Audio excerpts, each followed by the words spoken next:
नमस्कार, साऊथ मुंबई न्यूजमध्ये आपलं सर्वांचं स्वागत आहे। नागरी समस्यांचे वेगवेगळे विषय घेऊन आम्ही आपल्यापर्यंत येत असतो। असाच एक गंभीर आणि एक महत्त्वाचा विषय आणि महत्त्वाचा मुद्दा घेऊन आम्ही पुन्हा एकदा आपल्या समोर आलेलो आहोत। आता आपण मुंबईतील अशा सुप्रसिद्ध अशा एका करी रोड आणि इथे भरपूर लोकवस्ती असलेल्या अशा ठिकाणी उभे आहोत। आपण पाहू शकता हा ब्रिज करी रोड स्टेशनकडे जातो आणि रोज हजारो गाड्या या ठिकाणाहून येत जात असतात। बाजूलाच लोअरपरळ पूल आहे जो नव्याने उभारण्यात आलेला आहे आणि हाच लोअरपरळचा पूल काही दिवसांपूर्वी काही महिन्यांपूर्वी वादग्रस्त ठरलेला। त्याचं कारण म्हणजे अनेक वर्ष ह्या पुलाचं काम रखडलेलं। कधी महानगरपालिकेकडून रेल्वे प्रशासनाकडे विषय ट्रान्सफर केले जायचे तर कधी यांच्याकडून ह्या मधल्या काळामध्ये त्यांचं पुलाचं डिझाईन चुकलं। अशा अनेक विषयामुळे हा ब्रिज अनेक वर्ष रखडला। स्थानिक आणि राजकीय कार्यकर्त्यांनी वेळोवेळी यासाठी निषेध आंदोलनं केली। त्यानंतर एकदाचा हा पूल तयार झाला। याचीच पुनरावृत्ती होऊ नये म्हणून एल्फिस्टन पुलाकडच्या काही रहिवाशांनी देखील एल्फिस्टन पूल पाडताना पूर्ण नियोजन आम्हाला दाखवा अशी देखील माहिती समोर आणलेली आहे। हे सर्व चालू असताना करी रोड पूल या ठिकाणी फक्त एकतर्फी वाहतूक केली जाईल असं देखील वाहतूक शाखेतर्फे सांगण्यात आलं। परंतु या विषयाला या करी रोड मधील राहणाऱ्या या आजूबाजूतील रहिवाशांनी याला कडाडून विरोध केलेला आहे। सुमारे 30 ते 35 हजार लोकवस्तीचा आसपास हा परिसर आहे। ही सर्व मध्यमवर्गीय माणसं आहेत। ही सर्व मंडळी आणि या सोसायटीतील कार्यकर्ते आजूबाजूचे रहिवासी करी रोड इथे राहणारे रहिवासी या ठिकाणी जमलेले आहेत आणि आपण त्यांच्याकडून नेमका विषय जाणून घेतोय। करी रोड पूल जर एकतर्फी वाहतुकीसाठी खुला गेला तर त्याच्यात काय समस्या होऊ शकतात, काय अडचणी येऊ शकतात, आपण स्थानिकांकडून समजून घेतोय। साहेब बोला, नाव सांगा। नमस्कार, मी विश्वनाथ डाकवे, शिवकृपा बिल्डिंग। मी जन्मापासूनच या ठिकाणी आहे। विषय असा आहे की आपला या मध्य मुंबई विभागामध्ये ब्रिटिशकालीन पूल बरेचसे आहेत की ज्यांना पूर्व पश्चिम दिशेला आपल्याला जाता येते। आता सांगायचं गेलं तर गेले 5-6 वर्ष लोअरपरळ ब्रिजचं काम चालू होतं। त्यामध्ये सुद्धा बऱ्याचशा त्रुटी होत्या। कसा बसा हा ब्रिज पूर्ण झालेला आहे, अजूनही त्याच्या काय ज्या त्रुटी आहेत त्या चालूच आहेत। आणि हे जे ब्रिटिशकालीन ब्रिज आहेत, आज 70-70, 80-80, 100 वर्षाचे ब्रिज आहेत, कधी ना कधी ते कामाला येणारच होते।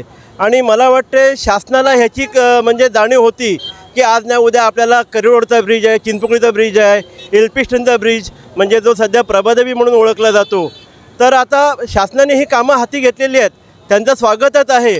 पण ही कामं हाती घेताना स्थानिक नागरिकांची किंवा त्या विभागामध्ये येणाऱ्या नागरिकांची काय समस्या येऊ शकतात याच्यावरती विचार करायला पाहिजे।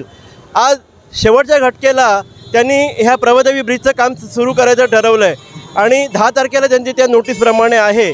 आणि त्यानंतर त्यांनी आमच्याकडनं आत्ता हरकती मागवल्यात की स्थानिकांची ज्या वेळेला अडचणी समोर येऊ लागल्या त्याचं सांगायचं म्हटलं तर करी रोडचा ब्रिज 3 ते 7 आणि 7 ते 12 असं त्यांनी जो एकेरी मार्ग सांगितलेला आहे। या एकेरी मार्गामध्ये काय होतं की करी रोड लोअरपरळवरनं जास्त लोंढा लालबाग परळ भागामध्ये जातो आणि लालबाग परळमध्ये हे असं आहे की तिकडे रुग्णालय आहेत। KM हॉस्पिटल म्हटलं तर तुम्ही टाटा हॉस्पिटल म्हणा, अशी वाडिया हॉस्पिटल आहे, शाळा आहेत, शिरोडकर हायस्कूल आहे, RM भट आहेत, वेगवेगळ्या शाळा आहेत। लालबागपासून आपण भायखळ्याला सुद्धा जाता येतं आणि लालबागहून आपल्याला दादरला सुद्धा जाता येते। तर आम्ही स्थानिक जागरूक नागरिक आम्ही एकत्र आलेलो आहोत। कोणताही राजकीय ह्याच्यामध्ये हस्तक्षेप नाही आहे। राजकीय मंडळी आपापल्या परीने काम करतील न करतील हे त्यांना आहे, देव त्यांना कशी सुबुद्धी देतो ह्याच्यावरती ते सगळं अवलंबून आहे। पण आम्ही काही स्थानिक नागरिक एकत्र आलेलो आहोत। काय माहिती आहे की कोणीतरी पुढाकार घेऊन करायला लागतं। आपण घरात बसूनच सगळ्या गोष्टी होत नाहीत। तर आम्ही रात्री 12-12:30 वाजेपर्यंत सगळ्या स्थानिक आमच्या ज्या संघटना आहेत, इमारतीच्या समिती आहेत, त्यांच्या अध्यक्ष सेक्रेटरीने हा विषय समजावून त्यांनी आम्हाला सुद्धा हे गेलेलं आहे। आणि आम्ही एक निवेदनपर हरकत आम्ही माननीय श्री प्रदीप चव्हाण, अपर पोलीस आयुक्त वाहतूक विभाग वरळी यांना आम्ही सुद्धा हे निवेदन प्लस हरकत आम्ही सबमिट केलेलं आहे। आमची एकच विनंती आहे की परिवर्तन हे होणारच आहे, प्रगती ही होणारच आहे, पण हे होताना ती कशा प्रकारे करावी की कुणाला दुखवू नये किंवा कोणाला त्याचा म्हणजे त्रास होऊ नये। तर मी शासनाला, राजकीय पक्षांना सांगेल की तुम्ही काळजीपूर्वक या विषयावरती लक्ष देऊन नागरिकांना कसा त्रास होणार नाही याच्याकडे दक्षता द्यावी। धन्यवाद। जय हिंद, जय महाराष्ट्र। तुम्हाला तुमचा व्यवसाय वाढवायचा असेल आणि अशीच प्रसिद्धी मिळवायची असेल तर जाहिरातीसाठी आम्हाला संपर्क करा। माझं नाव भगवान पवार, करू रोड विश्रांतीमध्ये राहतो। या जो करू रोड विभागातील हा लोअर परेल आणि करू रोड हा जो जॉईंट जो ब्रिज आहे तो जवळजवळ 100 वर्षे त्याला होऊन गेलेली आहेत. आणि ह्या ब्रिजवरती हा ब्रिजचा ज्या वेळेला लोअर परेलचं काम ब्रिजच्या लोअर परेलचं काम चालू होतं त्यावेळेला ज्या आम्ही यातना सोसलेल्या आहेत त्या यातना ह्याच्या पुढे आम्हाला, कारण माझे ज्या वेळेला वडील KMला ॲडमिट होते त्यावेळेला एवढे आमची हालत झाली 1 महिना तर विचारू नका. तर मला एवढं शासनाला विनंती करायची आहे की एल्फिन्स्टनचा पूल हा आता पाडण्यासाठी शासन आता तयार आहे.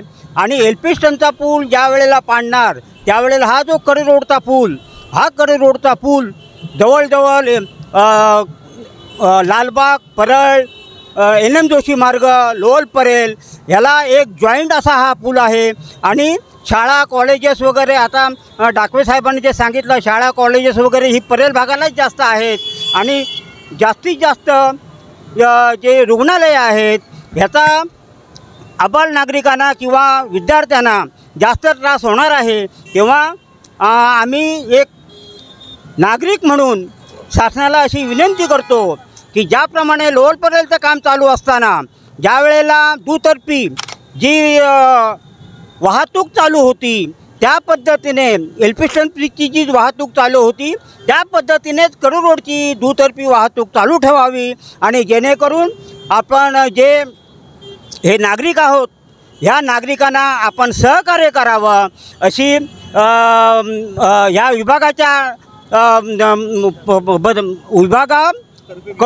विभागातर्फे मी आपणास विनंती करतो. आणि हा ब्रिज दोन्हीतर्फे जसा चालू आहे तसाच चालू ठेवावा अशी मी विनंती करतो. बोला साहेब. मी प्रकाश जाधव, शिवरत्न इमारत करिरोड सहबा पार्क मार्ग इथे राहतो.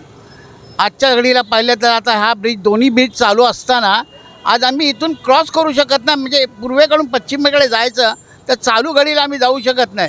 तर तो ब्रिज बंद केल्यानंतर इकडनं एकही वाहतूक ठेवली तर आम्ही जाणार कसे? आमचे वरिष्ठ नागरिक आहोत आम्ही जेवढे ते आम्ही संध्याकाळचे कुठे बाहेर पडायला म्हटलं तर आम्हाला मुश्किल होते. बाईकवाले सर रस्त्याने नीट चालवत नाहीत. आणि ह्या इथे बघितलं तर ह्या वाहतुकीच्या एवढी कोंडी होते. सिग्नल तर जाण्यासाठी 5 ते 7 सेकंद असतात. आणि अशा परिस्थितीत बघायला गेलं तर एकेरी वाहतूक केल्यानंतर आम्हाला सगळ्यांना हा त्रास होणार आहे. हा त्रास होऊ नये म्हणून आम्ही एवढी विनंती करतो की शासनाने योग्य प्रकारे विचार करून आमच्या या प्रश्नावर उत्तर शोधावं आणि आम्हाला या प्रश्नातून मार्ग मोकळा करून द्यावा. जय हिंद, जय महाराष्ट्र. मी दत्तात्रय गावडे, शिवरत्न इमारत. माझ्या वेळेत आम्हाला नेहमीच हा त्रास असतो की आता हा ब्रिज झाल्यापासून एवढी इथे वाहतूक आहे की प्रचंड वाहतूक होते. आणि इथे पण आता पाहिलं तर कोणी ट्रॅफिक पोलीस नाही आहे पाहिलं तर. आणि समोर माणसांना क्रॉस करण्यासाठी एकही सिग्नल नाही आहे. त्यामुळे क्रॉस करताना एवढी आम्हाला भीती वाटते की कोणतरी आम्हाला ठोके, म्हणजे हा होणार केव्हा तरी हा जो इन्सिडेंट आहे ना केव्हा तरी होणार आहे. कारण एवढ्या बाईकने एवढा हैराण केलं ना आम्हाला क्रॉस करायला मिळतच नाही आहे. आणि मी वरिष्ठ नागरिक ज्येष्ठ नागरिक कसे क्रॉस करणार इथून? त्यासाठी त्यांनी शासनाने याचा हे करायला हवा आहे, विचार करायला हवा आहे की पाहिलं त्यांनी येऊन इथे बघावं, इथे येऊन की काय परिस्थिती आहे ती त्यांनी बघावी आणि लोकांच्या सुविधा असतील त्या त्यांनी व्यवस्थितपणे सोडवाव्यात. धन्यवाद. नमस्कार, मी प्रथमेश नेवरेकर.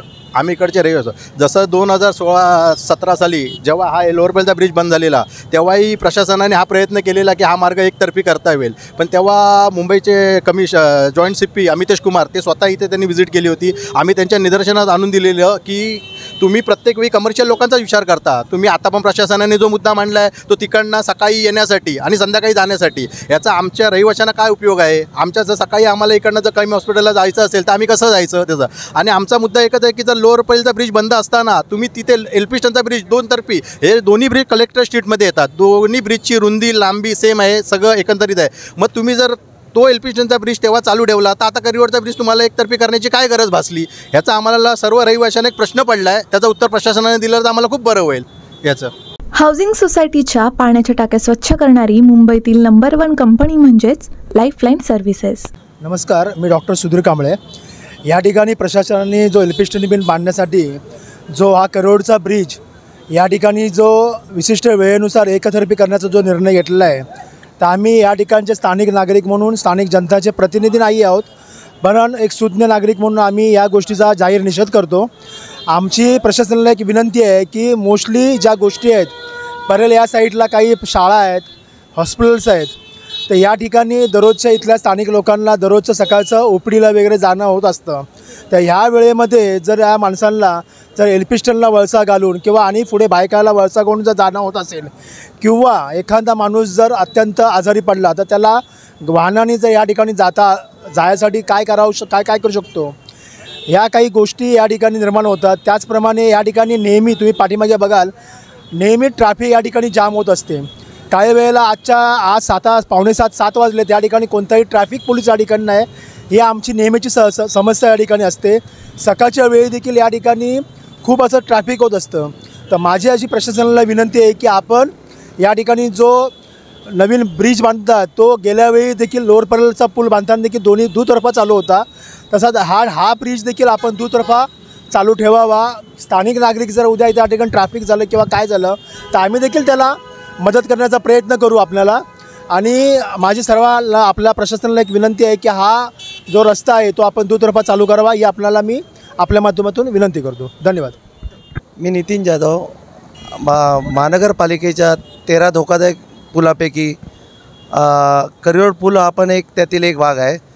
तर शासनाने लागू केलेल्या अति अवजड वाहनांची या पुलांमध्ये नोंद केलेली असताना या करिरोडच्या पुलावर सतत अवजड वाहनांची ये जा होत असते. तर एल्फिस्टनचा पूल बंद होता, या करिरोडच्या पुलावर जर वाहनांची अवजड भरपूर वाढली तर भविष्यात जर ह्या दुर्घटना शक्यता नाकारता येत नाही की जर ह्या अवजड पुलावर वाहतूक होता जर एखादी दुर्घटना झाली तर त्याला जबाबदार कोण राहणार. माझं नाव संतोष रावराणे. मी इथला एक रहिवासी आहे. मला फक्त एकच मुद्दा सांगायचा आहे की BMCच्या अहवालानुसार आय आय टीच्या रिपोर्टानुसार तसेच रेल्वेच्या पण रिपोर्टनुसार इथे 13 ब्रिज हे धोकादायक दाखवलेले आहेत.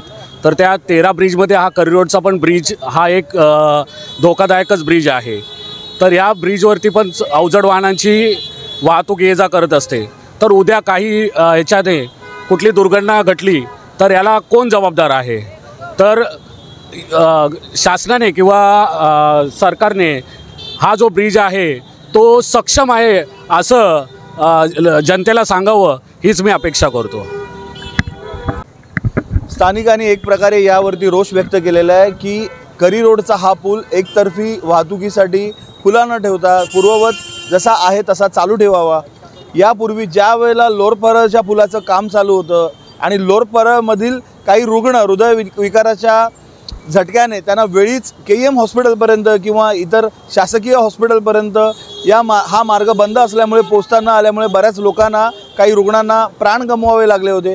ही यापूर्वीच्या या पुलाबाबतीतचा हा इतिहास आहे. पूर्ववत अशा काही घटना होऊ नये, पुन्हा अशा काही घटना घडू नये म्हणून आताच वाहतूक शाखेने किंवा वाहतूक पोलिसांनी याकडे गांभीर्याने पाहणं गरजेचं आहे. स्थानिक रहिवाशांचा हा एक आवाज आहे, यावरती कुठेतरी लक्ष देणं गरजेचं आहे आणि हे निवेदन मान्य करून घेणं देखील तेवढंच आवश्यक आहे. कॅमेरा पर्सन अदिती लोकरेसह मी अभिषेक शिंदे, साऊथ मुंबई न्यूज, चेहरा मुंबईचा. साऊथ मुंबई विभागातील घडामोडी जाणून घेण्यासाठी साऊथ मुंबई न्यूज चॅनलला लाईक, फॉलो, शेअर आणि सबस्क्राईब करा आणि बेल आयकॉनवर क्लिक करून ऑल करायला विसरू नका.